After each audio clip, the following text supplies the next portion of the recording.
Hello and welcome to episode 187 of, well, hold on. Did I just say 187? Woo! It just made the hair stand up on my arms. Some of the stuff we were talking about before the show, I'm like, oh, that's a little creepy. Yeah. Yeah, so we're going to dive into the murder show this evening for the episode 187 for the 9th of November, 2023. Hi, I'm Jeff. I'll be your tour guide this evening, and we're going to depart from our typical agenda. So typically here on This Week at Gear Report, we're going to talk about recent reviews. We're skipping that this week, and then we'll talk about reviews that will be published soon. It could happen, but probably not. I think we're going to skip the Guitar-mageddon segment tonight. TJ is not here, so we're not going to do TJ's happy hour. So we will leave Boo ATF up on the screen because that is a very important message to me. So I'm going to leave that up there for now. But instead of all those things, we have a special guest. So Nate, would you like to introduce yourself? Absolutely. I am Nate from the King of Camo. Started the company in my garage, and basically I wanted to. I was a gamer, a Call of Duty gamer, and I wanted to recreate the guns that I saw in Call of Duty, and so I ventured on this path of learning how to customize guns, and mostly self-taught. But I have a few mentors. Started the business in my garage, and it evolved to a shop, and here we are today. Yeah, yeah. Well, hey, I'm excited because a little bit of background of how we met was every year at the end of September, early October, somewhere in that neighborhood. Iraq veteran 8888 Eric and his crew have a little get together in Georgia. And we've been going down to that. The Gear Report team's been going to that for many, many years. So when we were down there this last time, geez, what month? A month ago? October. Over a month ago, a little over a month ago, right? Yep. So who was it? Someone, see, now I'm blanking. Someone was like, dude, you got to go check out the stuff they got over there. Go look at the Star Wars guns. Go, just trust me. Go look at them. So I went over and little did I know that my buddy Ruben from Damage Control Customs that he and you knew each other already. So Shout out to Ruben. yeah. Ruben's a good guy. So we'll kind of we'll talk about how that kind of circle of life goes between all of us here in a bit. But anyhow, it was neat because we actually got to sit down and talk for a while, and I was like, you know what? I think this guy's kind of cool. We need to have him on the show. That's going to be interesting. People are going to like hearing your story. So that's why I asked if you wanted to come on because it's interesting in a couple different ways. Not the least of which is that uh, it's neat to me. It is kind of that American story of the maybe not the American dream completely, but if you can think it and you're willing to put the work in, and you're not you do it with a bit of intelligence, you can achieve great things in this country. That we have a setup that allows you to do that. And as I was listening to your story, I was like, this guy seems like he's on the right path towards the American dream. So it's always neat to talk about that kind of thing. So let me catch up on some comments from folks out here, and then I'll give you the warning of I'm going to ask you a bit about what it's like to get started, what things you learned, what challenges you faced. Oh yeah.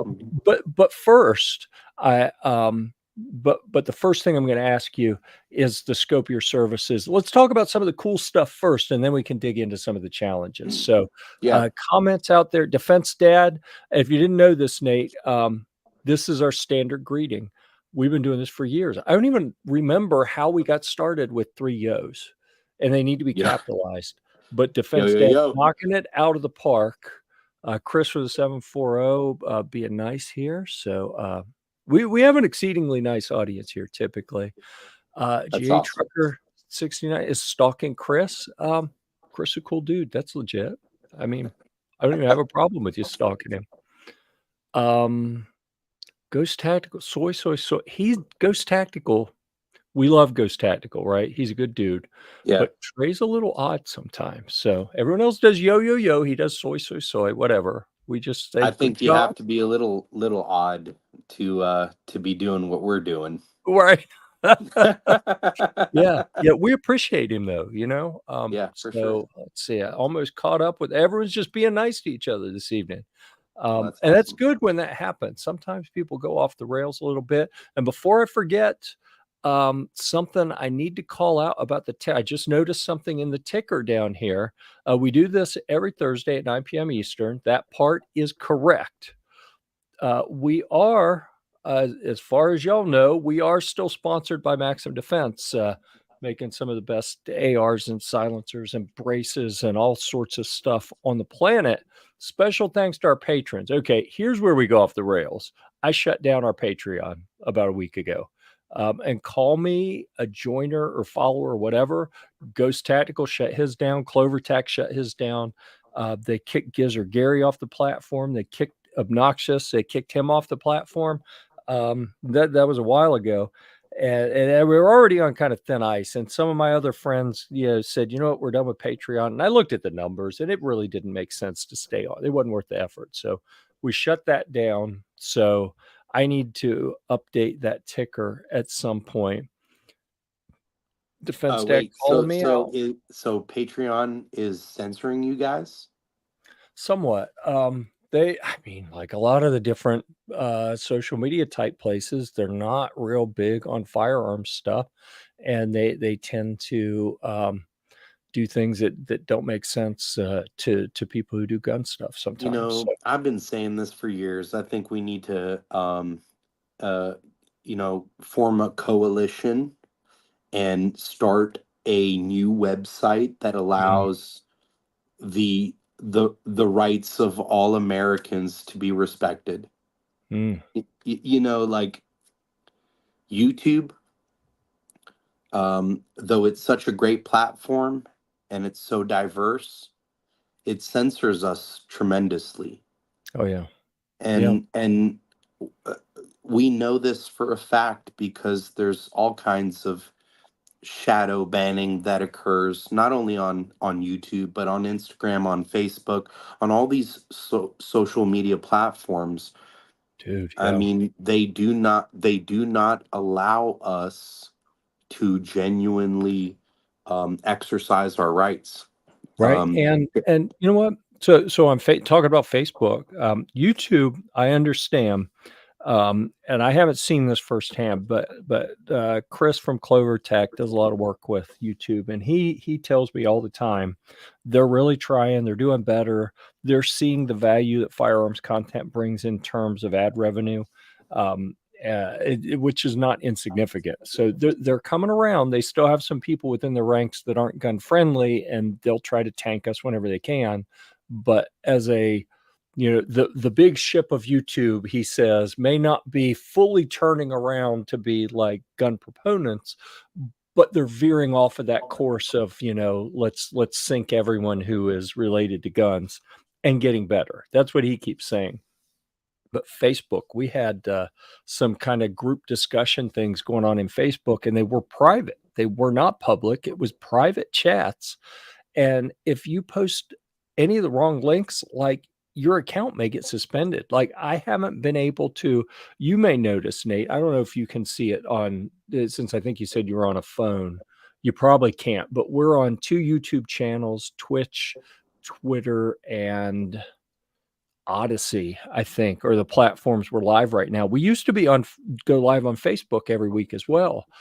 But because of a link that I posted in a private chat that was like above board, it wasn't anything illegal or anything. They grabbed it, said this violates our terms of service, and they won't let me live stream anymore. was like, I can't remember what it was. It wasn't even anything that like blatantly gun related. It was like tangentially gun related.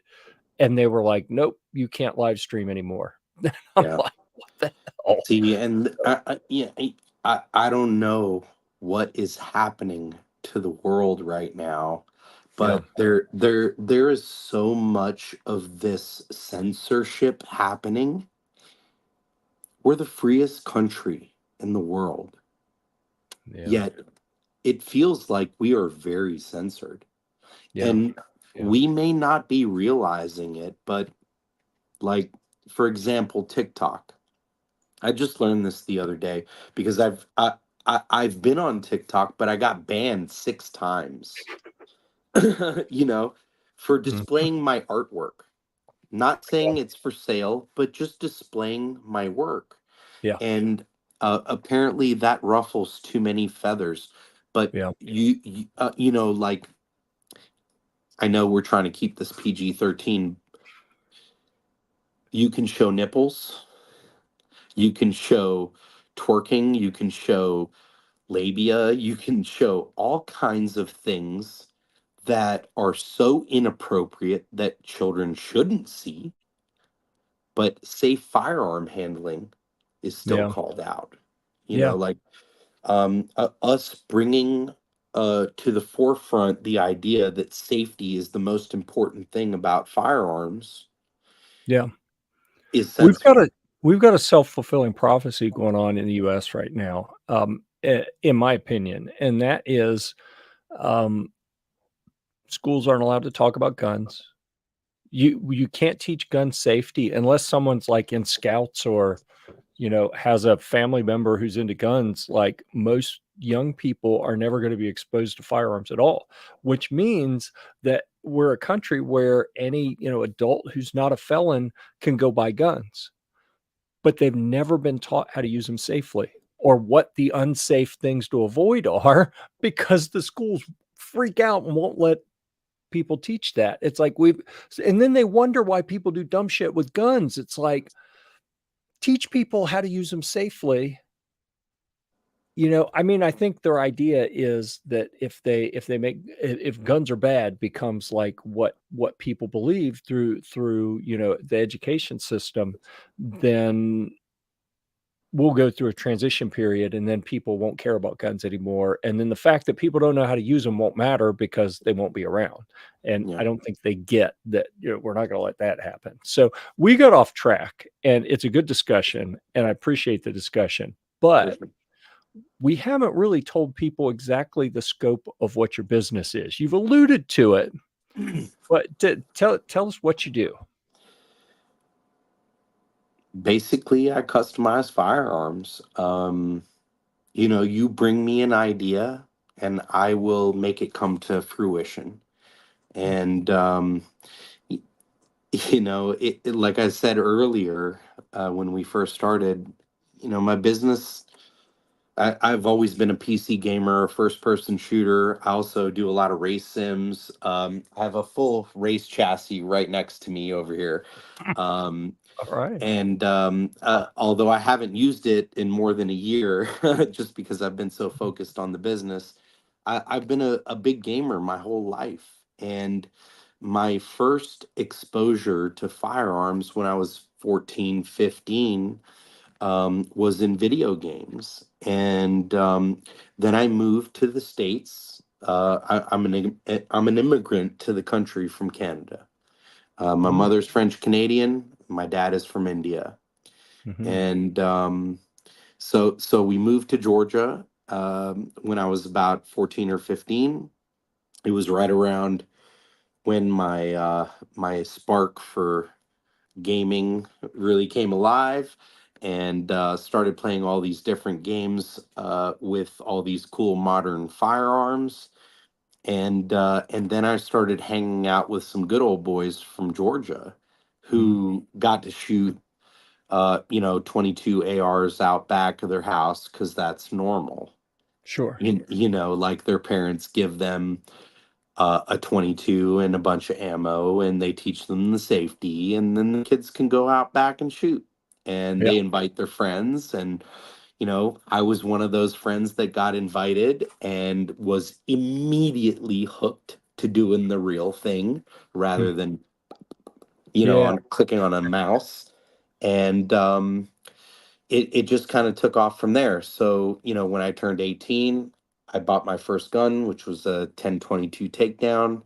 Hmm. And then when I turned 21, I got my first pistol, which was an M&P 1.0, full size.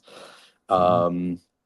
But I always wanted my guns to look different than everybody else's. And so I kind of started getting on YouTube University, watching videos of people painting their own guns, and it started with rattle cans, painter's tape, like leaves and grass blades from Right, right. outside, and eventually it just kind of like morphed into an obsession where I was like fully immersed in it and really trying to teach myself everything that I could. And I would say that I'm mostly self-taught until about 7 years ago, which is when I went to Duracoat to take their training course Huh. and learn how to do what they call the perfect paint job. And it opened my eyes. I learned so much at that training course about painting firearms, and I realized so much about what I was doing and how it was wrong. Because I would paint a gun like an airsoft gun or something like that and rattle can it and wonder why after 3 or 4 matches the paint job was fading off, Mhm. Yeah. right? And it's just because the prep wasn't right, the coating wasn't necessarily the best coating, and so as you go through the progression of doing something long enough, you learn from experience. And then when you go get formal training and they teach you exactly step by step how to do a perfect paint job, you're like, oh my God, that's where I've been going wrong. Yeah. And so it just, it something clicked inside of me after taking that class, and I just started doing a much higher level quality paint job afterwards. And I remember uh, my brother came to me one day and he said, hey, uh, will you paint this gun for me? And he asked me to do a specific camo pattern, which I had never done before. And you know uh, somehow I pulled it off. And really, it was the most painstaking thing in the world. I got online, I printed out images of the camo pattern. I then drew those images, like I used a piece of wax paper, printed that camo pattern, used a piece of wax paper, and then I laid it over and traced the stencils, Mhm. and then I took a bunch of painter's tape, laid it out, and then I laid this wax paper over the painter's tape, and I used an X-Acto and I cut the stencils out of Mhm. painter's tape. Yeah. And it was a ridiculously long process, but I was able to somewhat achieve that original camo pattern. And when I gave it to my brother, he was blown away. Hmm. And he said, he was like, oh my God, dude, you're like the king of camo. And when he said that, I literally, like a light bulb went off in my head, and I was like, I like the way that sounds. Yeah. And That's so cool. eh, from there forth started my Instagram page, my Facebook page, and slowly but surely, as I started doing better and better paint jobs, I would post the ones that I was really proud of. There were a lot of them that were in between that I was like, I could have done better. I could have done better. Um, but as I started to recognize where I was going wrong and starting to do better, I started to post these images. And then I realized you can actually make videos of these, and I started posting the videos. And I Hmm. started getting all kinds of feedback from people. Bro, that Instagram reel was incredible. I've never seen a gun like that before, and it just encouraged me even further. And one day, after a failed business venture and 3 months of depression and sitting in my bedroom watching Netflix all day, my wife came to me and she said, "Are you going to do anything? Today, or are you going to do anything today?" And I thought, you know what? You're right. And I called my brother, who owns a strip mall here in Forsyth County, Georgia, and there's an empty unit in there. And I asked him if I could just go look at it and if I could possibly rent it from him. And my brother said, "Yeah, here's the key. Go take a look." I went in there, and this unit had not been rented in like 3 years. So it used to be an embroidery shop. It was a wide open space, 22 by 72 feet. I got in there. I looked around, dusted off a bunch of cobwebs, and thought, you know what? We can make something out of this. So I called my brother and I said, you know what? How much do you want? And he said, you already have the key, and the place is yours. It's free. Wow. So with that blessing, I spent So the following. you tried to talk him down off of that, right? Not at all. Okay. Not at all. I mean, my brother is one of the most giving, generous people you will ever meet in your life, and for him to just give me that space and never charge me Yeah. a lick of rent. We're 4 years in today. I've never paid my brother a single cent to be there. We made it through COVID, you know, where other businesses didn't. Um, it was a blessing, and it was all thanks to my brother. Yeah. Christian, thank you, brother. Anyway, when I opened the shop after spending 8 months prepping it, um, it was literally 2 months before the pandemic hit. Hmm. And like, what a decision I made there. And I didn't know what to do. I was literally sick to my stomach, worried every single day about whether or not this was going to work out. Right. I mean, I had this really strange concept. Bring me your guns and I'll make them look like whatever you want. And, during a pandemic, there's not going to be a whole lot of people running to your gun store to spend, up to $1,000 on a paint job or more. Yeah. And, but the local support was good enough to keep the shop afloat. And it wasn't until after the pandemic that Ruben had come into my shop one day, Yeah. and I met Ruben through the Facebook forums. I bought a military Humvee, Hmm. and it had all kinds of issues, and I had no idea what to do with it because I am not a mechanic. Yeah. And I kept seeing this guy, Damage Control Customs, and Ruben, so one day I just reached out to him, and I was like, "Hey, bro, I just bought this Humvee. I don't know what to do. I've got all these issues." And he sent me the most elaborate, detailed message, everything to check, references, like the military um maintenance guidebook.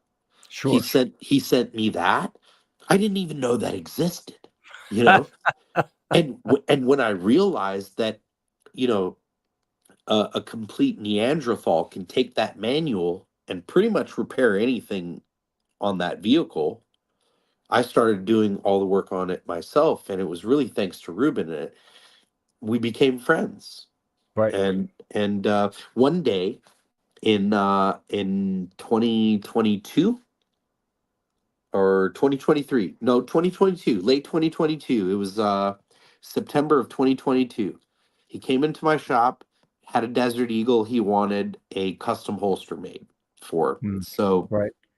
he was dropping it off, and he was noticing all the changes in the shop, and he was really blown away by what he was seeing. And he was like, "Have you reached out to Iraq veteran 8888?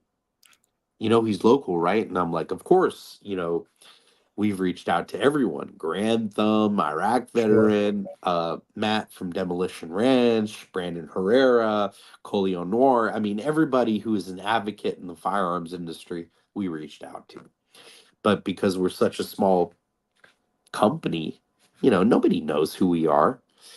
And, so we didn't take offense to the fact that, Eric and Chad didn't respond to us.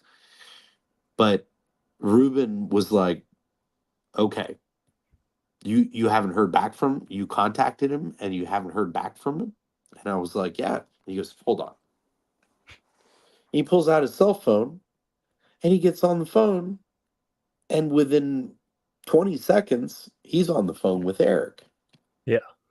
And just as fate would have it, Eric just happens to be in Forsyth County with his son bidding on a contracting job, a grading job along 400.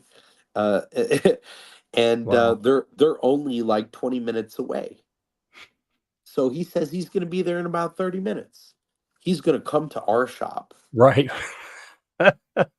Now, like, remember, we've been watching Eric and Chad on YouTube for almost 15 years. Yeah. And to hear that the gun godfather of YouTube is going to be coming to our channel or to our shop is, That's one of those be careful what you ask for moments, isn't it? I mean, I I imagine you. literally, I literally like yelled out to everybody at the shop, clean up time! Like, Yeah. let's get this shop cleaned up. Yep. Let's get it ready for Eric and Chad. So Eric showed up with his wife and his son, and we gave them a tour of the shop. They were super impressed, and then they invited us onto their YouTube channel. Yeah. And it was the biggest blessing ever because our YouTube channel exploded afterwards. We went from having two followers, my wife and my mother, to having, like over 1,000 followers Right. within Right. a couple of months of being on their channel. And they Eric and Chad are probably some of the most kind and generous people you will ever meet in your life. They may have 3 million subscribers on YouTube, but they act like an everyday guy. And they're just such good people. I Yeah. can't say enough good things about them. Uh, you know, they put us on this platform, had us to their channel. We did an hour-long podcast, and then Eric was like, "Hey, you you want to smoke cigars and go shoot some full auto stuff out back?" Like, yeah, Yeah. absolutely we do. Man, Yeah. and it was just such a fun time, and we really got to know them on a personal level, and it was Yeah. so Yeah. cool to be put up on this platform by such a big person. We're really nobody. Um and For him to, support us the way he did, man, it's something we can never forget. Yeah. Yeah. So, speaking of them, the Rec Veteran 8888 crew, um, Eric's like the first big YouTuber I met. When was that? It would have been at SHOT Show 2016. I'd been doing review stuff for years, but we had just added firearms stuff. It was the first time I'd went to a big media event, and he's one of the first people I saw. And I admit it, like, and this is the only time this ever happened. I think TJ's going to brat on me, and he'll remember something probably. But No, you're good. But I went up and I was like, dude, I know this is weird. We're in the press room, right? Like, not out on the show floor. Only media is allowed in there. It's like, can I get a picture with you? You're like, everyone here, they're all cool people, whatever. I don't want to fanboy on them. You're the only picture I want. Can I get a selfie with you? And he actually had Curtis from VSO take the picture. Curtis is still mad at me, I think, to this day, because I pretty much ignored him and just went up and talked to Eric. But he's been nothing but nice to me every time I've talked to him. And such a good dude. Among people who have that many subscribers, even in the firearm space. Now, I have said consistently, especially among manufacturers and people who work on guns, best people I know. Like, and Gear Report, we cover all sorts of stuff. I mean, we do guitar stuff and Humvee stuff and sailing and swimming and what else do we have? Like, I'm forgetting channels that we have. I'm sure we do so many different things. Of all the industries I work in, firearms is the most maligned. You know, there are people who act like everyone who likes guns is deranged. But it's also where the absolute best people that I've met, like, consistently across the board. You meet very few people who aren't like, wow, those are really good people. Eric and Brandy and Chad and their whole crew have been really good people to us. And so I'm happy to hear they helped you out. Oh man, there on are some another people. level. Honestly, at this point, we've got some that's not true gun snob. Or was it? Maybe it was it. I just forgot. I don't know. I think it was the second time I met the gun snob that I went all fanboy on him. Hey, But that at the bottom right there, that's a gun that I did for Eric. Yeah. And Brandy. It was a video game themed gun. Yeah. That's cool. We even hit a YouTube play button. You'll probably see it as I pan back. Maybe not. It's on the other side of the rail. There it is. There it is. There's the YouTube play button. Yep. Yeah, we kind of hit it in there. Cool. Neat. So what I was going to say about them is, among people with that many subs, they're the nicest, most approachable, down to earth. I've talked to them at many events, and it's always like, oh, hey, what's up? How you doing? And, you know, we'll pick up whatever conversation we had the last time. We just kind of pick up on it.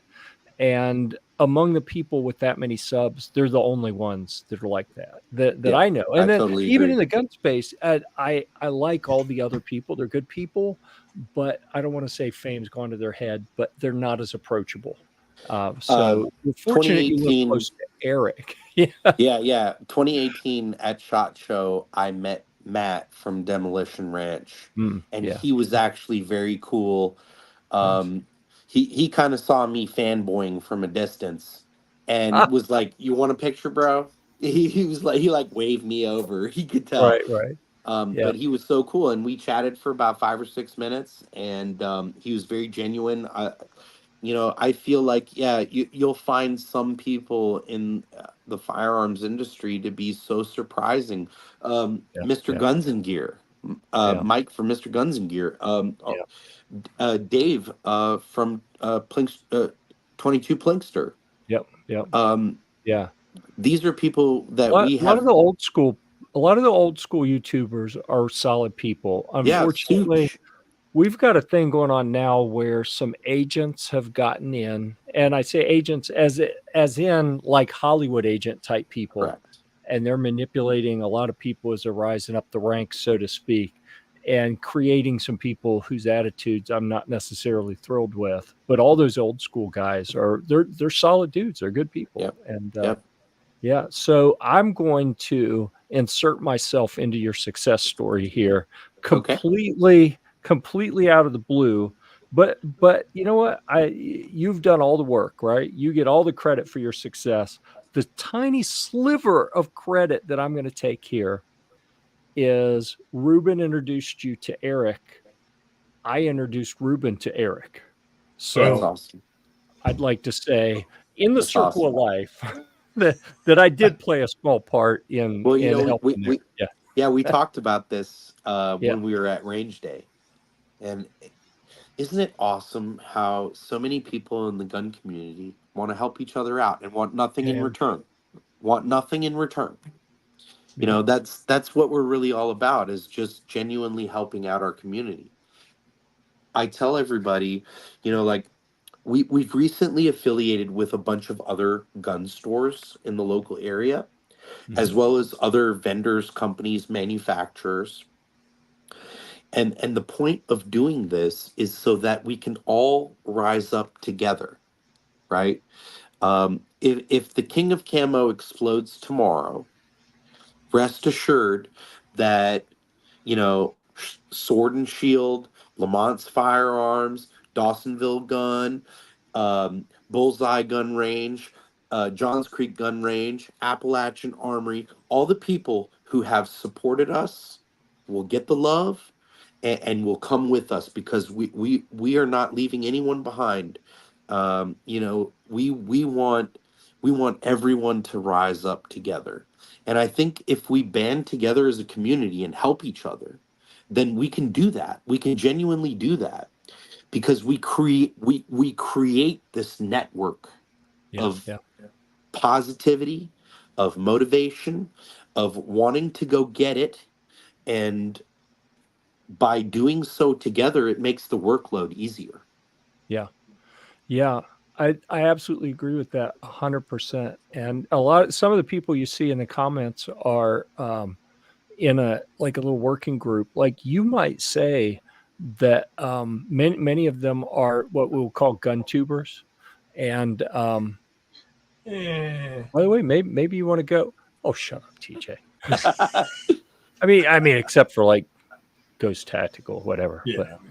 Um, but uh, we'll get together and have like private meeting. We'll use StreamYard actually like this often, so we can do screen share and stuff and talk a lot and help each other. And we've formed little working groups where we're competitors. And I know industries where people would be just all over each other from a competitive standpoint. And like, I'm not helping you with anything. And we help each other all the time. Well, like Can, Ruben, I buy and sell Humvees on occasion. Ruben's my competitor there, but he helps me and I help him. And it's the idea of, in a rising sea, all boats float. So here's a that's what we're perfect going for. example of people within a certain community banding together and helping each other rather than competing and becoming successful together. And if you just look at Joe Rogan's podcast, I'm obsessed with Joe Rogan, love his podcast, think he's one of the biggest badasses that has ever walked the planet, because of how much good he does, how much he motivates the public, how much he calls attention to the bullshit in the world, Yeah. right? Um, he has been able to uplift other comedians using his platform, by just having them on his show. Yeah. And he continues to push that, and he continues to help other people become successful. He's not trying to compete with them. Now, he talks about it all the time on his podcast, how back in the early 2000s and 90 and in the 90s, comedians did not share their trade secrets. Mm. Comedians competed with one another, and there was this rivalry, constant rivalry. But now, today, what you see is a rise of so many different comedians, all of them doing well, and really because they're all uplifting each other. Yeah. Yeah. We Yeah. can totally do that too. Yep. Yep. I agree. All right. Let me put a comment. I skipped this earlier because I wanted to be able to talk about it. If someone has a gun they can't shoot straight, can he customize it to look like a stormtrooper's blaster so they have an excuse? Ah, Defense Dad says he's asking for a friend. I will let you judge that for yourself. Well, the answer is absolutely. All right. Good. Absolutely. So let's see. We have You're taking a lot of heat in the comments there. And even if you do have a gun that Me? shoots straight, we can take the barrel and bend it in a vise for you. Let's see. I want to come back to that one about Duracoat. Defense Ed, not a real gun tuber, but sometimes plays one on YouTube. That's good. Friends helping each other. Competition between friends is fun. It really is. Yeah. It is. Totally. There you go. Yeah, I think that type of competition helps to elevate your skill level, right? It makes you want to one up each other and do better. And Oh, it so you're does. all Yeah. elevating that way. When Yeah. it's a healthy competition, right? It's not a Yeah. rivalry competition. It's like, hey, I'm gonna outdo you. Now you try to outdo me. Yep. Yeah, absolutely. Let's see. So, is there anything, since I've got your Instagram up here, and I put it on the screen earlier, it's in the comments. If anyone wants to see, go to the website or the Instagram, you can find it in the comments. So, is there anything you want me to scroll up or down to get to that you're like, oh, they got to see this? Definitely. Yeah, scroll up. Let's see here. Oh, yeah. So scroll back down. On the bottom, one more page down. Yes, bottom left, right there. This one Up one. here. Okay. Yeah, that one right there was a pretty cool build. That's the Strike Industries SMC. It's a chassis for the SIG Oh, neat. 320. And we custom painted this to make it look like a Borderlands themed paint job. So Oh, Borderlands, obviously a video game. So this looks like a cartoon. it does. That's freaking me out. Wow. That gun took about 40 hours of paint work. Okay. So, fun fact here. And I don't want to interrupt it, but there was another picture. Maybe it was that picture. But as I was just scrolling before, oh, it's this one. That's it. Dang it. I clicked the wrong thing. Oh, What's how do I wrong get out with of you? that? Come on now. Dude, how long do you have? You're going to ask me what's wrong with me? That'll take the rest of the show just to get started. So this picture right here, when I pulled it up on the screen, I looked at it and was like, that's some pretty damn good Photoshop, because it looks like it's got, illustration over it. Yeah. But then the background looks like real wood. So whoever did the Photoshop on that did really good. So now I know that's just the way you painted it to look like that. Yeah, that's neat. I did another one similar to that. Actually, that is a personal gun. That is my personal gun. I did not. I wanted to do something that was super unique that nobody else had ever done, and so there it is. But if you scroll up a little, you'll see that I had a customer who brought me a Scar 17S, and he literally got on his knees and begged me to do the exact same paint job. And I was like, dude, I'm not going to do that paint job. It's a one-off paint job. I'm not going to do it for anybody else. There it is. Scroll back down. Left. This one over here? Yes, that one right there. Oh, wow. Yeah. That's freaky. It really is. But like, as I'm looking at it, I'm like, I see how you did it. I wouldn't have thought to do that. I wouldn't have been able to execute it. Now that I see it, I probably couldn't even copy it and make it look worth a shit. Like when people, you see the what's the Pinterest joke? Like people see a cake and they're like, oh yeah, I'm gonna make that for my kid, and it's supposed to be. It looks like something. It just looks like a big warm turd when they're done. That's what I would do. Cool. It's so funny that you say that. My dad's from India, and he is very Indian, and he will say things to me like, Nitin, why are you sharing your secrets on YouTube? Don't do that. Don't tell everybody your secrets. And I'm like, Dad, the truth is, I'm not sharing secrets. I'm giving people tips. The reality is you have to spend 20 years painting guns to get on this level. Hmm. So it's what it took me. It took me 20 years to get to this level. Hmm. So all the tips and tricks that I'm giving people, I'm happy to share on my YouTube channel because I don't feel like they're any kind of industry secrets. It's just something that came from that right there is a knife that I made for my cousin for Yeah. his wedding. Huh. It's a traditional Indian knife called a kirpan. Hmm.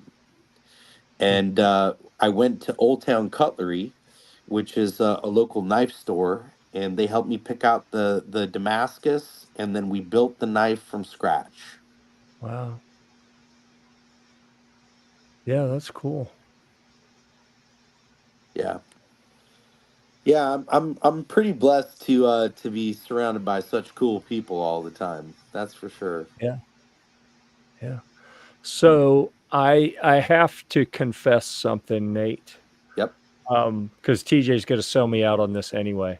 I told him a couple days ago we do a pre-show meeting, and I was kind of briefing him because TJ wasn't able to make it to Eric's event this year with us. I was He got not. tied up, so he's normally there. Mentoring me, trying to get me up to speed on how to do this stuff, but he I wasn't know. there for this It's a one. nightmare trying to get him to do this stuff. I know. Saint TJ didn't make it. So I was getting him up to speed and I said, dude, I don't know how I'm gonna do it. I gotta get Nate to talk like his dad though, because that shit's just funny. So thank you for doing that. I appreciate it. My pleasure. It's been part of my MO since I Yeah. was pretty much in high school, you know. It's how I became popular was imitating my dad. Wow. I'm gonna have my dad on my podcast here soon, so y'all better Yeah. tune in for that. It's gonna be good. He's gonna Oh yeah. ask me why I'm Just such let a us Well, know. loser. in some ways I'm jealous because I'm just like a generic white guy. There's nothing interesting about that, right? So you got something that You differentiates said you, it. and that's cool. Yeah, I'm blessed, man. You know, my mother's French Canadian, my dad's from India.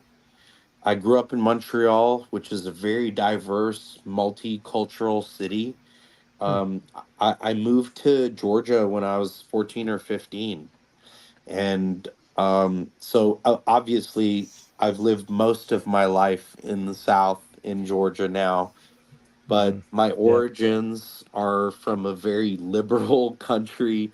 that do not support gun rights. And I'm very, very glad to have, through happen chance, made it here. So, a Montreal question. Um, geez, it's been before we had kids, and my oldest is 20 something. So it's been a long time since my Yeah, wife and I went up there.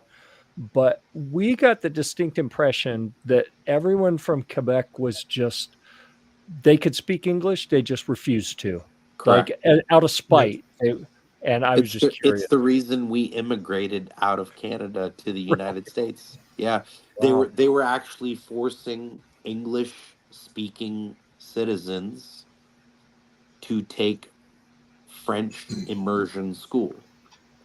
They were Wow. forcing English businesses to display signs in French that were larger than the English signs. They were making us do so many things that just didn't make sense to keep living there. It's not Yeah. even that bad in Paris. No, I was in Paris and I noticed that all the young people were like, "Hey, Americans, this is awesome," yep, but the old people Yeah. wouldn't yep, even speak to you in English. They're just like in their French, whatever, and you're like, "Okay, you Huh. just talk crap about me, but yep. I'm gonna go Well, talk to these young kids over here." yeah, definitely. And I think in Europe in general, people just love Americans these days. The If younger you go kids, there, some of yeah, the older kids, the older people they would not converse with us in English, and I was like, I "I know you totally speak get it." that. Yeah, And I they were totally like, get blah that. blah blah blah. I'm like, "Okay, I'm out of here. See you later." Yep. Yep. I spent some time in France. And I always felt a warm welcome there. Um, but you're right. There's a few old timers who Oh, the will. old timers. But all the young people, everywhere I was, it was awesome. And I talked to everybody, and all the young people, yeah, let's buy some drinks. Let's do some drinks. I'm like, awesome, and I had a ball over there, wandered around, hit the Louvre and all that. But every time you talk to an old timer, there's Yep. nothing. It was like, huh, okay, see you later. Good talk. Yeah. We rented, I mean, again, 20 some years ago, we rented snowmobiles somewhere outside of Quebec City, and we got lost. And some guy, like safety Oh, patrol geez. guy, comes by, would not speak a word of English to us. Everything was pure French, and he was getting really frustrated. And I'm like, I know you speak English, bro. And he refused. He just Yeah. wouldn't. He just Yeah. Just glared kept at me. pointing. And he pointed a direction and screamed a bunch of stuff at me. And we made it out alive. And that's all that Well, you're really here. matters. So Yep. Well, Yeah. unfortunately to say, my last visit to Montreal was very disappointing. Basically, they've allowed anyone and everyone into the country, and they give everyone a stipend, even though you don't work. Wow. So, like, and depending on how many family members you have brought with you, will determine how much money you get every month. So, what you'll find is that there's a bunch of people not working, mooching off the government, and Montreal has, sorry to say it, turned to shit. Yeah. Wow. Yeah, it's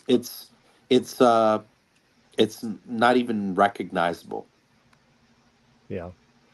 Well, like a lot of the big metro areas in the U.S. are yeah. running that direction as fast as they can, it looks like. Yeah. So that's depressing. Let's talk about fun stuff. Yeah, I just You noticed Defense Dad asked, does he still use Duracoat or has he moved to other finishes? I've been curious about how well Duracoat really holds up.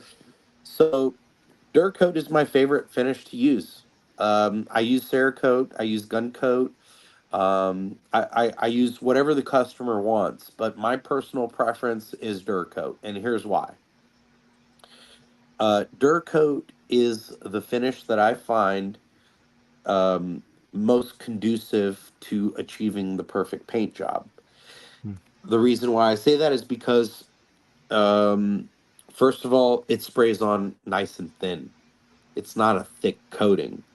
Cerakote is a much thicker coating, and it right. requires a flash off period before you can actually oven bake it. Whereas Duracoat can be thrown straight in the oven or air cured. Cerakote has 5 or 6 different categories of their finish. They have an air cure finish, but they don't offer all the colors in that air cure finish. They Hmm. have an oven bake finish, which they offer the most colors in. But then they have like a high temp color base that they offer colors in, but it requires a much higher temperature bake.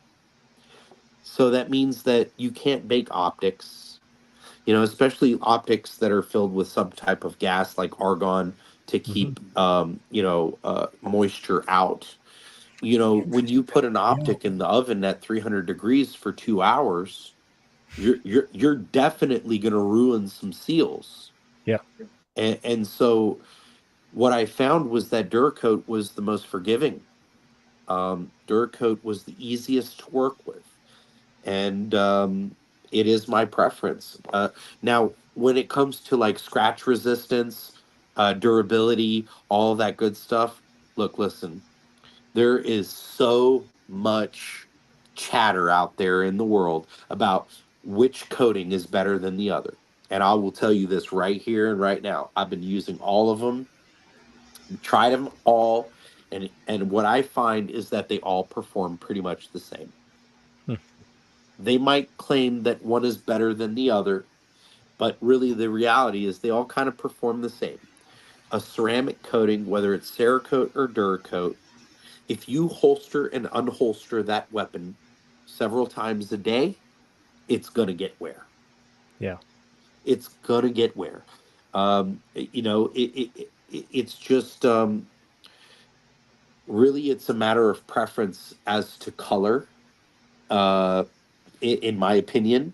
But I feel like they all perform the same. My preference as a recoater, or a certified refinisher, is Durcoat because it's the easiest to work with. It's the least finicky. Cerakote sprays on really thick, and I find that there's tolerance issues. Especially with like Right. firearms like 1911s. You know, the tolerances on 1911s are very tight, and so you go paint the inside of the rail of a slide, and you go try to rack it on. You might be able to rack it on, but you won't be able to rack it all the way back. Or you can rack it all the way back, but it won't come forward properly. You'll have to assist it. So then it involves, going back in and doing a little bit of sanding, right? Hmm. I have never had to do that with Duracoat. Hmm. I have had to do it with Cerakote a lot.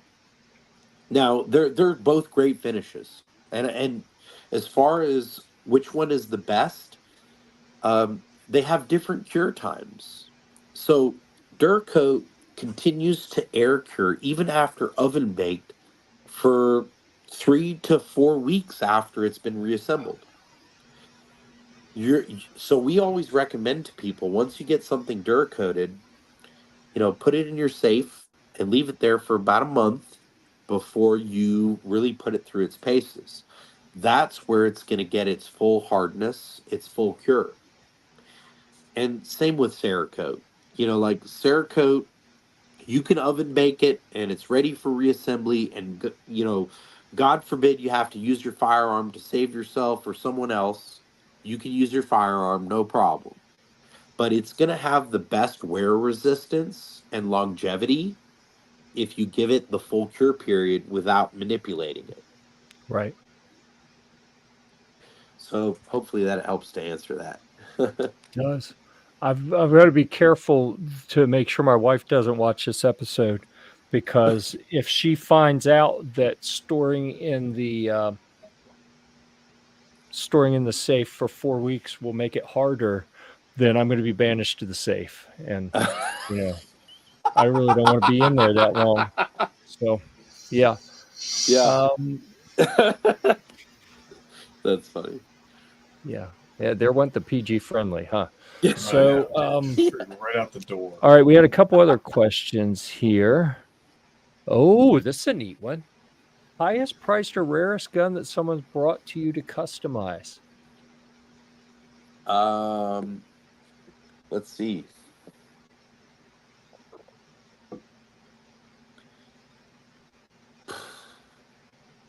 I did a restoration on an M1A carbine. Yeah, cool. That's and it was probably one of the coolest guns that we've ever done a restoration on. But the most expensive gun, uh, I would probably say, was a Barrett MRAD, that I Yeah, that I did a yeah. custom paint job on. It's like a 21, $24,000 gun. So yeah, there was a little bit of nervousness when we were doing that one, but Yeah, definitely. it turned out great. It was, and the customer was really happy. So yeah, I would say that's probably the most expensive one. I also did some engraving on an original BAR, that was never issued to a soldier. It was still a kit. And I Wow. did a bunch of like filigree engraving on the receiver. That was also kind of a nerve wracking project, but I really enjoyed it. The customer really loved it. It turned out awesome. Yeah. Yeah, that's cool. And you got so many cool projects up here Yeah. on that. So hopefully people spend a little time going through your social medias and see all that stuff. So have you ever said, nope, I'm not doing it? Like Yes. he says here, because it would be blasphemy. to customize or for whatever reason? Listen, when a customer brings me a gun and asks me to do something to it, if that's what they want, that's their gun, I'll do it. But there's certain things that I won't do. Um, it, for example, um, I had somebody ask me to do digicam once. Mm-hmm. I don't do it anymore. Hmm. And the reason I don't do it anymore is because this person had OCD. And, I'm an artist. So I did digicam the best to my interpretation that I could. But this guy was using a ruler and a protractor on his gun to check the angles and make sure everything was square, you Oh know. my goodness. And after that, I said, you know what? These digital camos, I'm good. They That's suck. that's that's a that's a computer generated camo pattern that Yeah. gets fabric printed and screen printed, right? And then people want you to reproduce that on a gun with an airbrush by hand. Right, right, right. And I've done it a couple times, but it's not something I do anymore. Yeah. I Oh, here's usually, that picture you were talking about, isn't it? yeah, there he is, Yeah. good old So, Matt. yeah, I had someone did a gun for me a few years ago in that digital ACU cam, Yeah, and I never said anything to him about it, but I looked at it and was like, "Wow, this really wasn't the right pattern to do." It you need something organic for yeah, that type of finish, I think, and yeah. I think It's you described it really well. It's the angles are too consistent, and if you do anything that's just a little bit off, it's too obvious. yeah, Yeah, yeah. yeah, neat. Oh wow, you do table stuff too, it looks like, or Uh, have done some. yeah. So at my shop, I have these epoxy countertops in the showroom. Yeah, I've been watching guys build these epoxy countertops for Oh yeah. years, and yeah. I got this wild hair and decided to spend my kids' college funds on epoxy countertops in the showroom. Yeah. College is overrated. Yeah, it sure Well, I'm is. sure the kids saw them and were like, "Dad, that was worth it. Good They job." get to Yeah. play Well on them worth it. with their Yeah, cars from time to time. Dude. You got so you can go through the Matchbox phase and then homework and then beer pong later. Yeah. Runs the whole gamut. cool. All right, let me get that off the screen. And we actually went over our hour, so I'll Oh apologize to jeez. everyone for that.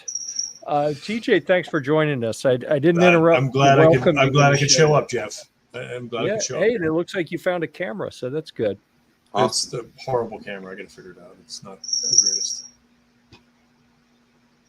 Did you notice his title, Nate? Former director of snacks and beverages. I saw you changed it.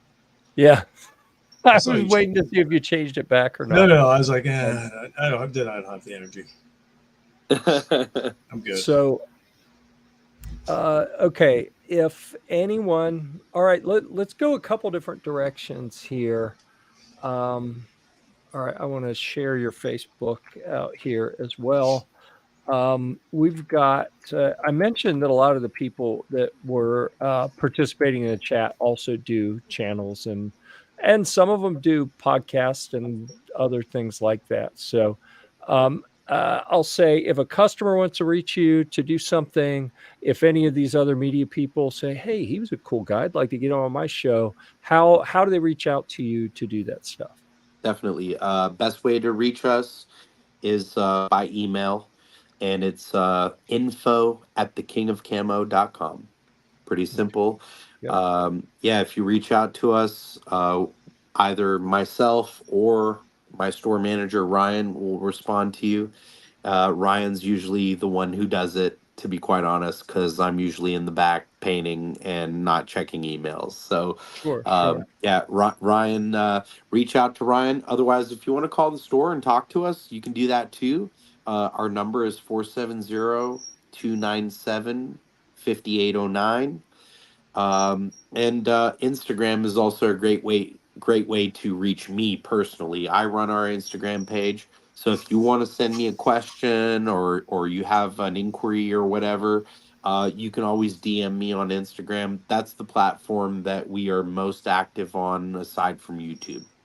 Gotcha. Yep. Awesome. Well, anything else before we wrap up? Any parting thoughts or anything like, oh, I forgot to tell him about this. Yes, absolutely. When I was talking about Ruben and how I learned so much about the Humvee from him, I forgot to also mention that's how I started following you guys. It's Oh, from cool. your Humvee stuff. And I had actually reached out to Caleb when I first got started, Mhm. and asked him if he was interested in doing some kind of collaboration. And Interesting.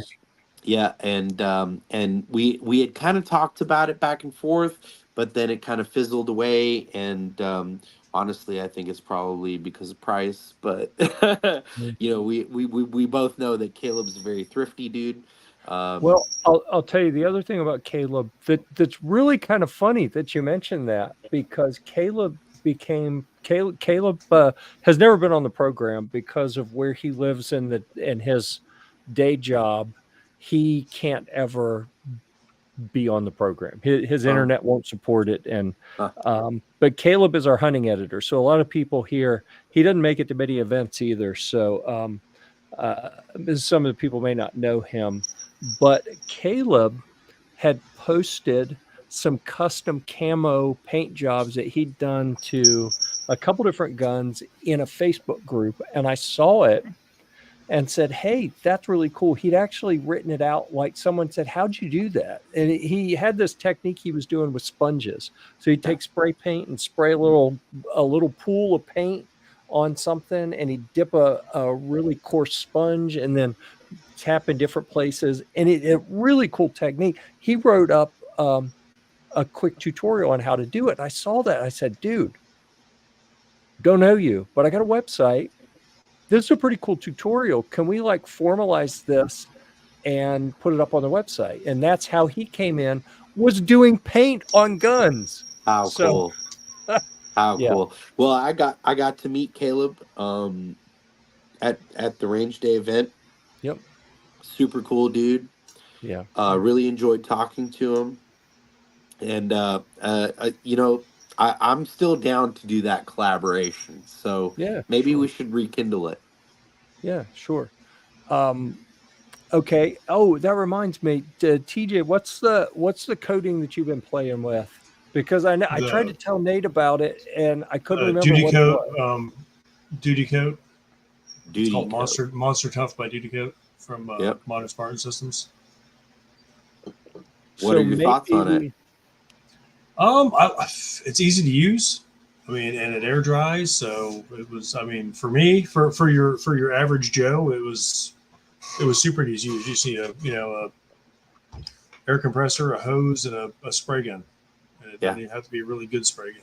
And I did. So does it I don't require know a if you can see mix it. I with a got hardener? that one. The 308. It's 86 blackout up there. I got that one done. Got it. So does it require a mix with a hardener, or you just shake it up and put it Nope. in the spray Nope. gun? Shake it up, throw it in the spray gun, and like I said, the only thing is you got to clean the spray gun like fairly quickly afterwards. Yeah. Otherwise, it'll gum up that tip. But Huh. yeah, you Interesting. shake it up really good, put it in the spray gun, and then hit any holidays, and then just let it sit. And I usually bring it in the house like an hour after I spray it, so I don't get anything on it, but there's no fumes on it afterwards. So Yeah. then I let it cure for like 4 or 5 days, and it's good to go. Awesome. So yeah, Awesome. it's neat. that's what I'm we gonna have may to check we it may out. need. Yeah, we may need to introduce him to Marcus. Marcus. Yep, who is Yep. Okay. the guy from the company that is producing that. And I'm sure if you wanted to try it, we could get him to send you a little test kit or something so you could try it out. Yeah. I mean, let's throw this out there. I'll make a YouTube video around trying it out. Sure. Yeah. Yeah. We'll make that introduction and see what you guys want to work out. So All right. So I think we have pretty much covered all the stuff I wanted to talk about. And yeah, you can tell we went over an hour because people are like, yeah, good I night. know people are like, I'm out of here. It's bedtime. Dude, it's because it's dark Good at night, 5 Trucker o'clock 69. now. It's ridiculous. That's funny. Stupid time So change. thanks everyone for being here. I was ready Really for bed an appreciate hour it. and a half ago. My pleasure. Yeah, Nate, Thank you for listening to me ramble, and thank you for having me on. It's a pleasure to be associated with like-minded people, good people, you know. Well, and us too. So yeah, thanks for being here. Thanks for all the people who dropped some comments and made the chat interactive this evening. TJ, thanks for getting a camera because we know you had a camera failure know. recently. So I appreciate you I know. making the effort so that you could be here It's with horrible. us. I don't like it. But I have a I'd like to ask everyone to keep Komar in your thoughts. He sent me a note. Komar from Matthew Komar from Komar Industries is usually here with us. He let me know right as the show was starting that he had. Actually, I don't want to say what the medical issue was, just in case there's any sensitivity around it. He had something go wrong that has him laid up, so he wants to be here. He's been in the comments a little bit, but just keep him in your thoughts. I think he's recovering well, but he had some unpleasantness to deal with recently. So, yeah, appreciate everyone. We'll see you back next week. What day is it? Thursday? Every Thursday, 9 p.m. Every Eastern. Thursday, dude. We're doing it. So we'll see you Awesome. then. Here's what we do, Nate. And I learned the hard way. You don't tell people what to do because sometimes people get pissed off. TJ's laughing because he was here when we had a guest on from Maxim Defense, actually. And I said, here's what we do to wrap up the show. And he's like, oh, it's stupid. I'm not doing that. I was like, whoa. Okay, you do you. Okay, so, but here's what we do. And it is stupid. I admit it. But we point at the camera, like right up at the camera. I say, until next time, we'll see you at the range. Okay. And then so that's what we do. So you choose. All right. Until next All right. time. Till We'll see you next at the time. range. See you at the range.